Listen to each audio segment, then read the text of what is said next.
bushels of fun.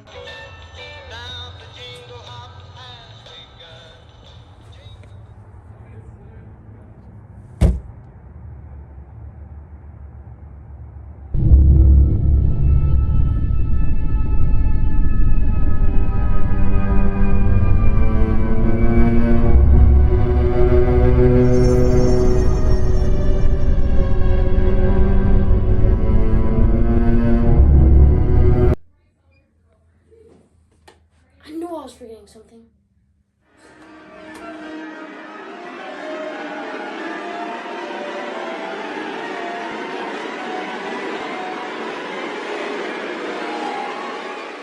Hey, I came to get the brownies. Dude, I was looking for you. Finally, let's go.